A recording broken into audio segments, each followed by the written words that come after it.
You reckon that India has dealt with the global geopolitical challenge over the last year with reasonable gusto? Would you say that?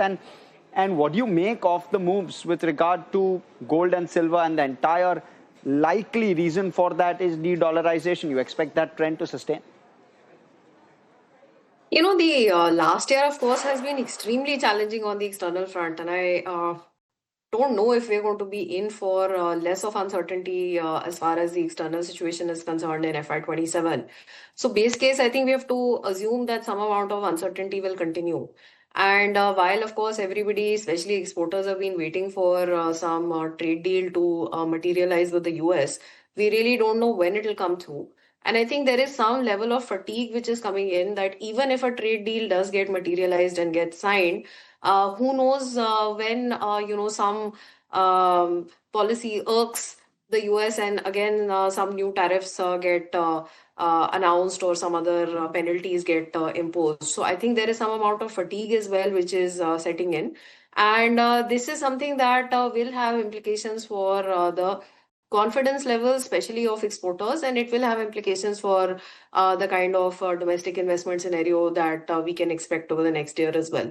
So I think this is just something to keep in mind, that while overall with the amount of stimulus that we've had from the tax side and from the monetary side, definitely domestic consumption is sitting in a very good place. We've had a good monsoon last year. The reservoir levels are very full.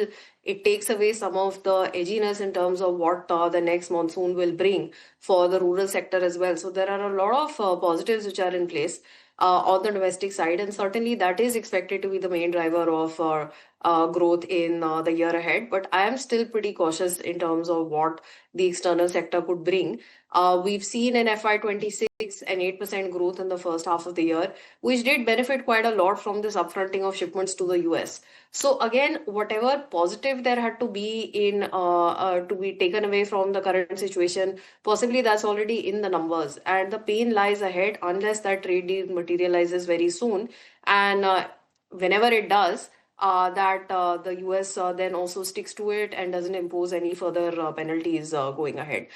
So I would still be pretty cautious for the year ahead, despite the fact that domestic macros certainly do look much better going into this year than maybe they have in a long time.